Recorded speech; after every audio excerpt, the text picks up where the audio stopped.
Neste vídeo eu respondo várias perguntas que vocês me fizeram lá no Instagram, otavio.paranhos, então me segue por lá. E agora pelo YouTube eu vou responder as perguntas de vocês. Se você não me conhece ainda, meu nome é Otávio Paranhos, eu sou analista de valores imobiliários e neste canal eu mostro para você como que você investe em uma carteira de aposentadoria global, investindo no Brasil e no exterior, especialmente em renda variável. Então vamos direto para o conteúdo, mas antes disso não deixa de acessar aqui embaixo um e-book completo que eu fiz gratuito para você saber como que você vai investir principalmente do zero, principalmente para aquelas pessoas que querem dar o seu primeiro passo nos investimentos globais, mas tem receio, medo ou desconhecimento. Eu faço um passo a passo bem abrangente aí, é um e-book bem grande que eu demorei bastante para fazer gratuitamente para você, então basta você clicar aqui no link da descrição deste vídeo para você acessar no seu e-mail agora, certo? Então vamos direto para o conteúdo. O Jaci perguntou: alguns defendem produtos financeiros para segurança de carteiras. Isto existe ou não? Com certeza existem, Jaci, porque existem produtos que vão se valorizar em situação de crise. Só que não necessariamente estes produtos financeiros eles são muito únicos, né? Geralmente eles utilizam simplesmente uma união de duas grandes classes de ativos, ou renda fixa ou renda variável, ou derivativos dessas classes, né? Opções de maneira geral, e geralmente eles fazem um envelope muito bonito através de um produto estruturado, o famoso COI, né? Certificado de operações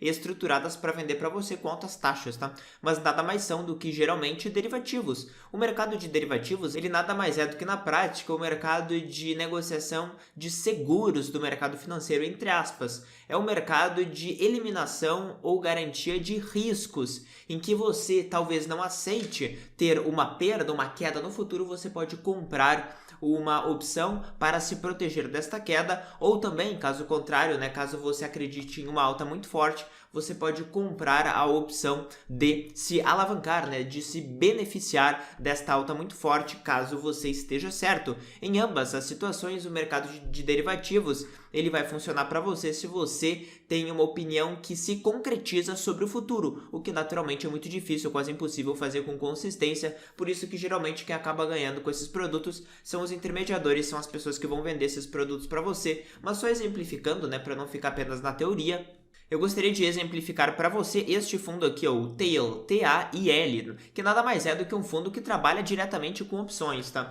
Quando a gente vai observar o que o fundo faz, ele é da Cambridge, que tem vários fundos bem interessantes, ele nada mais faz, né, do que comprar put options. Que o que é isso, Otávio? São opções de venda, né? Ou seja, se a ação cai, o fundo ele vai se beneficiar porque ele terá garantido, ele terá comprado, teoricamente, um seguro, né? Uma opção de venda para ele poder vender os ativos a um preço maior do que o preço de mercado que teria caído em uma situação de crise. Naturalmente, pelo fato dele sempre ter que comprar esse seguro, geralmente o resultado no longo prazo não vale a pena, mas funciona exatamente como um seguro. E aqui eu peguei o gráfico para mostrar para você. Esta linha roxa aqui é a linha do S&P 500, do fundo SPY nos Estados Unidos, e aqui você observa a linha vermelha do TAIL, que é este fundo que compra opções de venda, tá? De forma a se proteger. Veja que naquele período da pandemia, né, quando o S&P 500 caiu ali 30%, ele subiu aproximadamente também 30%, tá? Veja que eles têm praticamente uma correlação inversa. Ao longo do tempo, tá? Este fundo aqui, o TAIL, ele vai tender a zero,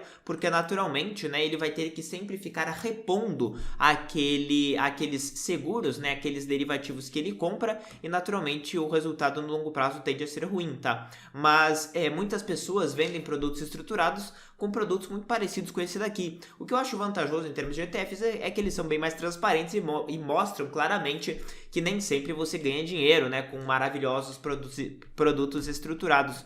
Um outro fundo que eu gostaria de dar como exemplo é o fundo Swan, né, que é o fundo SWAN, que ele é um pouco diferente. O que ele faz, tá? Basicamente, ele investe 90% em tesouro americano, ou seja, não são ações, e investe 10% em opções de ações, agora sim, americanas, para se expor de maneira alavancada ao mercado de ações com esta parcela pequena de 10% do capital. Portanto, quando a gente observa o desempenho, né, ele acaba tendo um desempenho que cai muito menos em crises, naturalmente, porque se ocorre uma crise grande, somente 10% do capital do fundo estaria em uma situação de maior risco, porque 90% está no tesouro. Observe que durante o período da pandemia, em que as ações caíram aproximadamente 30%, este fundo aqui caiu 6%. 2016 e já retomou rapidamente já em abril de 2020, né? Naturalmente, né, ele também pode sofrer, agora sofreu por causa dos aumentos de juros, principalmente de longo prazo nos Estados Unidos, que geraram queda do Tesouro Americano, que naturalmente é 90% deste fundo aqui. Então, mas a gente observa que claramente ele é bem menos volátil, tá?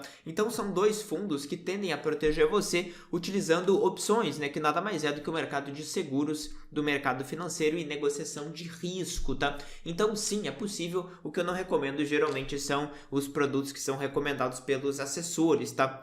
Vamos para outra pergunta aqui, ó. Por que o BND está sofrendo no momento? Para quem não sabe, pessoal, deixa só para mostrar para você. O BND, ele nada mais é do que um fundo que investe em tudo que tem grau de investimento, ou seja, aquela renda fixa mais segura nos Estados Unidos, tá? São promessas em dólares, portanto, a sua exposição cambial é o dólar, tá? Veja aqui o gráfico do BND e você vê claramente que ele caiu, né, no último período aqui, principalmente por causa do aumento de juros. Este fundo aqui, o BND, conforme a gente observa aqui, ele é muito barato, né? 0,03% ao ano. Quando a gente observa, o que importa que é o indicador que vai mostrar o nível de volatilidade dele, que é o duration, a gente observa aqui que ele tem um duration de 6,5 anos. O que isso significa, tá? Significa que se os juros aumentarem 1%, ele tende a cair aproximadamente 6,5%.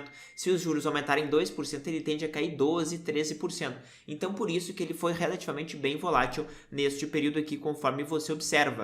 E justamente quando eu coloco o BND em comparação com os juros do mesmo prazo nos Estados Unidos, na média de 5 anos, o que a gente observa? Uma correlação negativa. Quando o BND subiu, isso aqui aconteceu porque os juros, na média de prazo de vencimento de 5 anos, caíram ali de 3% para aproximadamente 0,2%. E agora que eles voltaram lá para a casa dos 3,5%, 3,8%, o BND caiu muito fortemente. Inclusive, se a gente colocar aqui de maneira linear, isso aqui fica até mais claro, né? Em que o aumento dos juros gerou a forte queda do BND. Não significa que você tem uma maior probabilidade de calote. Significa simplesmente que você tem um mercado que está trabalhando com juros maiores. O governo americano ele vai pagar porque ele tem a capacidade de impressão monetária, né? E o próprio Banco Central ele já fez isso recentemente, né? Através de emissão de reservas financeiras.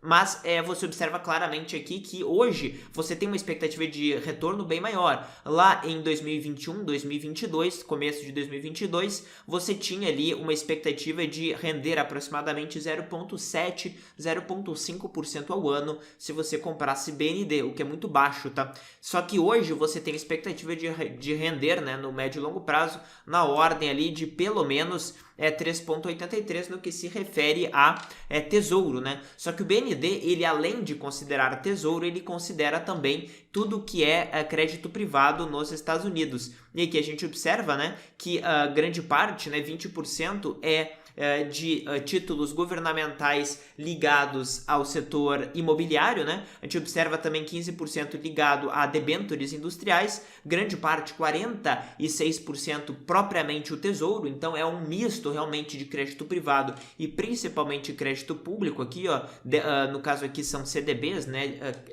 Cédulas de depósito bancário e outros tipos de títulos, mas em grande medida é 50-50 ali entre público e privado, tá? Isso aqui gera claramente, né, uma capacidade de segurança muito grande do BND, conforme, obviamente, os juros que você observa aqui, né?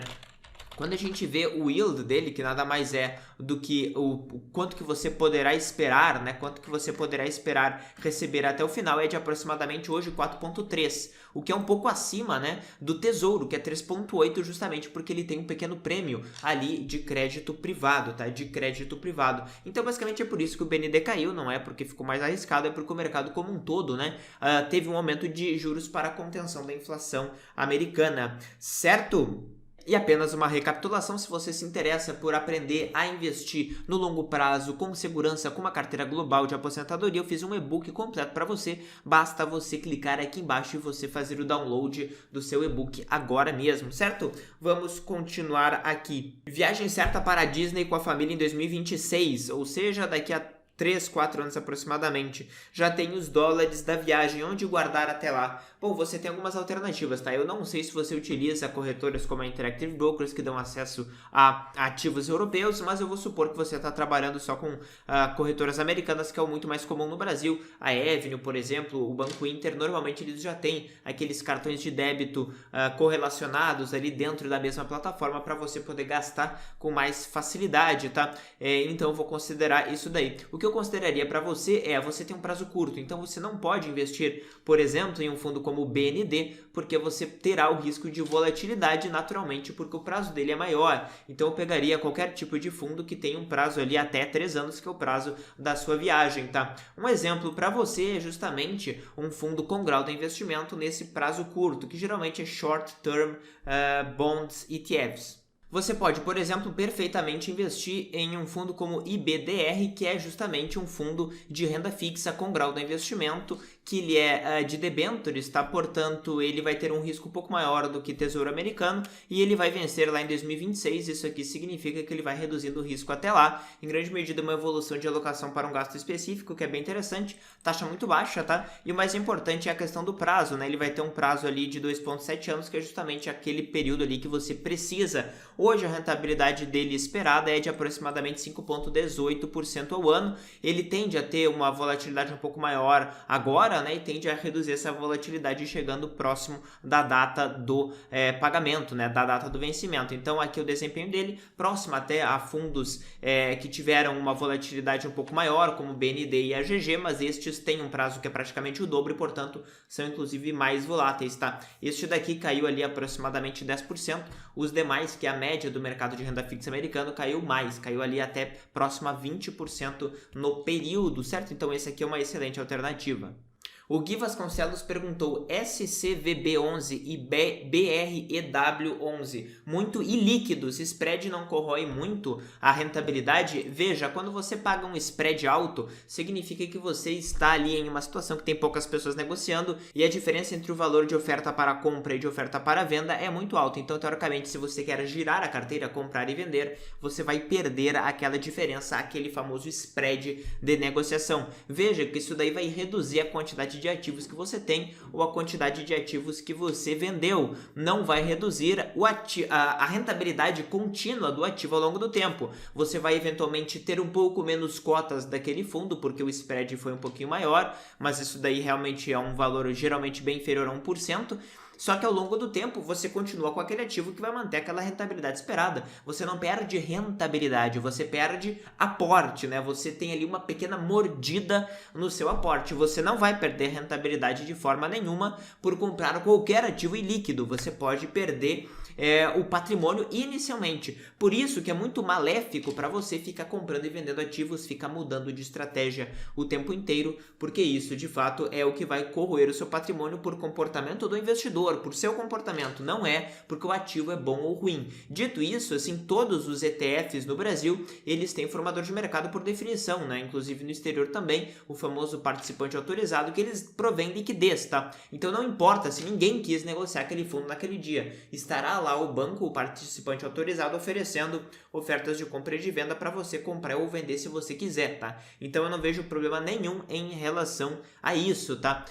O BREW11 é um fundo bem interessante, que inclusive eu tinha falado aqui num vídeo anterior, você pode até ver nos vídeos anteriores aqui, e ele é um dos poucos bem interessantes que começa, né, a trabalhar com Factor Investing, com investimento de fatores, que é justamente aquela grande estratégia que eu mostro no meu curso em investimentos globais. Se você quer mais informações, basta você clicar aqui no link da descrição deste vídeo para ser notificado. Este aqui é o fundo BREW11, tá? E ele vai fazer o que? Ele vai justamente, tá, dar pesos iguais a 120 empresas do Ibovespa. Aliás, perdão, do Ibovespa não, do Brasil, né? Ele pega praticamente todas as empresas do Ibovespa e mais 50 empresas aproximadamente do índice de Small Caps, de forma que ele engloba praticamente todo o mercado brasileiro com pesos iguais. Quando a gente dá pesos iguais, a gente vende aqueles ativos que estão subindo, que estão ficando mais caros, e a gente compra aqueles ativos que estão mais baratos, aqueles ativos que, teoricamente, poderiam estar em uma oportunidade